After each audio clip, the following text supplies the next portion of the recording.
Nomor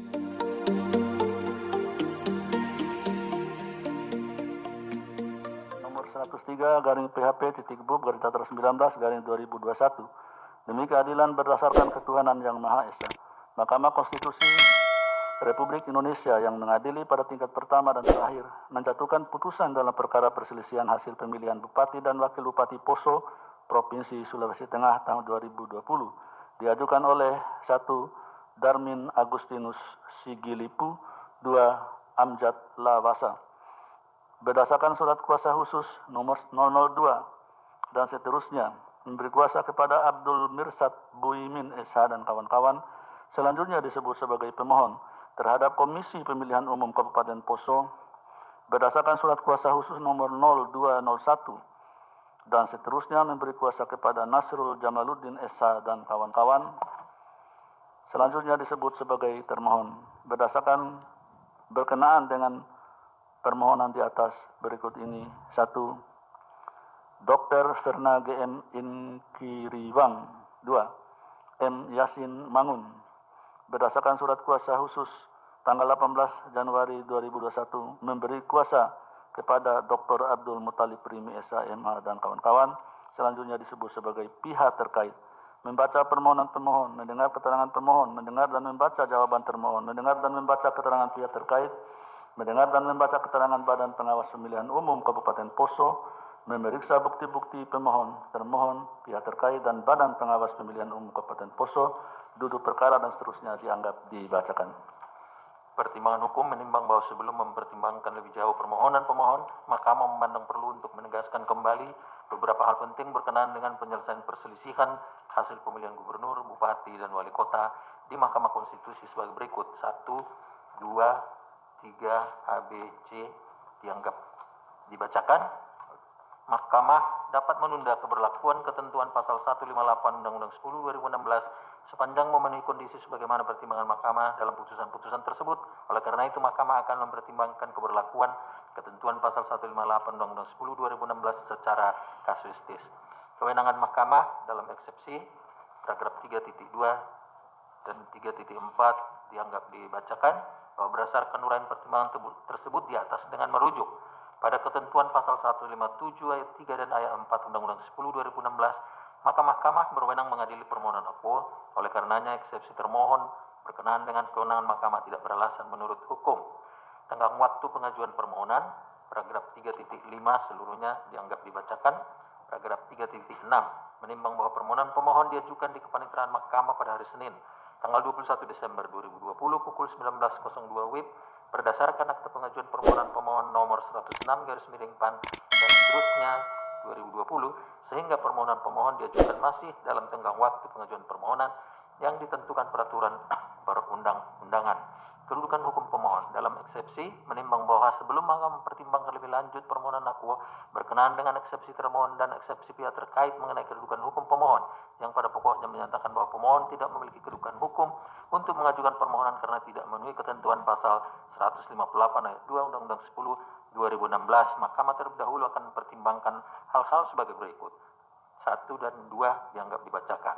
Menimbang bahwa terhadap dua hal tersebut, Mahkamah mempertimbangkan sebagai berikut.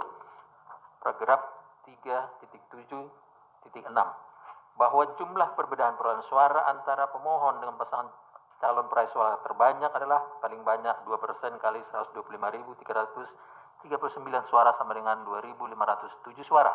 Sesuai dengan bukti dan fakta persidangan, perolehan suara pemohon adalah 53.319 suara, sedangkan peroleh suara pihak terkait adalah 61.326 suara. Sehingga perbedaan perolehan suara antara pemohon dan pihak terkait adalah 8.007 suara sama dengan 6,39% atau lebih dari 2.507 suara. Bahwa pemohon mendalilkan adanya selisih perolehan suara pemohon yang mengakibatkan ketidakpenuhiannya persyaratan. Saya ulangi, mengakibatkan tidak dipenuhinya persyaratan ambang batas pengajuan permohonan sengketa pemilihan Bupati dan Wakil Bupati Poso tahun 2020 tersebut dikarenakan adanya pelanggaran-pelanggaran sebagai berikut. 1, 2, 3, 4, 5 dianggap dibacakan. Bukti P5 sampai dengan bukti P4 10.2 bahwa terhadap dalil pemohon akuo setelah mahkamah mendengar dan membaca secara saksama bantahan atau jawaban termohon, keterangan pihak terkait, keterangan Bawaslu Kabupaten Poso dan memeriksa alat-alat bukti yang diajukan oleh termohon yaitu bukti T4 sampai dengan bukti T37, pihak terkait bukti PT 6 sampai dengan bukti PT 17 dan Bawaslu Kabupaten Poso bukti PK 01 sampai dengan PK 36 serta fakta hukum yang terungkap dalam persidangan. Mahkamah berpendapat sebagai berikut: 1, 2, 3, 4, 5 dianggap dibacakan. Bahwa berdasarkan seluruh pertimbangan hukum mengenai pelanggaran pemilihan kepala daerah di atas yang terkait dengan keterpenuhan ketentuan pasal 158 ayat 2 huruf A Undang-Undang 10 2016, Mahkamah tidak memiliki keyakinan bahwa dalil pemohon demikian berpengaruh pada keterpenuhan syarat pasal 158 ayat 2 huruf A Undang-Undang Akuo. Adapun terhadap dalil lain dan selebihnya tidak dipertimbangkan oleh Mahkamah. Dengan demikian Mahkamah berpendapat dalil dan alat bukti yang diajukan oleh pemohon tidak cukup untuk menyimpangi ketentuan pasal 158 ayat 2 huruf A Undang-Undang 10 2016 dan memberikan keyakinan kepada Mahkamah untuk meneruskan perkara akuo ke persidangan lanjutan. Menimbang bahwa berdasarkan seluruh pertimbangan hukum di atas, Mahkamah berpendapat meskipun Mahkamah berwenang memiliki meskipun Mahkamah berwenang memeriksa permohonan pemohon diajukan masih dalam tenggang waktu pengajuan permohonan yang telah ditentukan, namun pemohon tidak memenuhi ketentuan persyaratan sebagaimana dimaksud dalam pasal 158 ayat 2 huruf A Undang-Undang 10 2016. Dengan demikian, eksepsi termohon dan eksepsi pihak terkait mengenai kedudukan hukum pemohon adalah beralasan menurut hukum. Menimbang bahwa oleh karena eksepsi termohon dan eksepsi pihak terkait mengenai kedudukan hukum pemohon adalah beralasan menurut hukum, maka berkenaan dengan eksepsi lain dari termohon dan pihak terkait serta pokok permohonan pemohon tidak dipertimbangkan oleh Mahkamah. Konklusi. Berdasarkan penilaian atas fakta dan hukum sebagaimana diuraikan di atas, Mahkamah berkesimpulan: 1. Eksepsi termohon mengenai kewenangan Mahkamah tidak beralasan menurut hukum.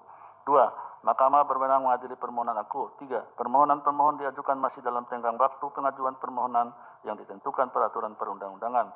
4. Eksepsi termohon dan eksepsi pihak terkait mengenai kedudukan hukum pemohon beralasan menurut hukum. 5. Pemohon tidak memiliki kedudukan hukum untuk mengajukan permohonan. 6. Eksepsi lain dari termohon dan pihak terkait tidak dipertimbangkan. 7. Pokok permohonan pemohon tidak dipertimbangkan. Berdasarkan Undang-Undang Nomor 24 Tahun 2003 tentang Mahkamah Konstitusi dan seterusnya, amar putusan mengadili dalam eksepsi 1 menyatakan eksepsi termohon dan eksepsi pihak terkait berkenaan dengan kedudukan hukum pemohon beralasan menurut hukum. 2. Menyatakan pemohon tidak memiliki kedudukan hukum. Dalam pokok permohonan, menyatakan permohonan pemohon tidak dapat diterima. Demikian diputus dalam rapat permusyawaratan hakim oleh 9 hakim konstitusi, yaitu Anwar Usman selaku ketua merangkap anggota, Aswanto, Arif Hidayat, Saldi Isra, Manahan MP Sitompul, Wahidudin Adams, Erni Nurbaningsi, Suhartoyo, dan Daniel Yusmik PFW masing-masing sebagai anggota pada hari Rabu tanggal 10 bulan Februari tahun 2021 dan diucapkan dalam sidang pleno Mahkamah Konstitusi terbuka untuk umum pada hari Selasa tanggal 16 bulan Februari tahun 2021 selesai diucapkan pada pukul 15.19 WIB oleh 9 hakim konstitusi tersebut di atas dengan dibantu oleh Rizky Amalia sebagai panitera pengganti dan dihadiri oleh pemohon atau kuasa hukumnya, termohon atau kuasa hukumnya, pihak terkait atau kuasa hukumnya, dan Bawaslu Kabupaten Poso atau yang mewakili.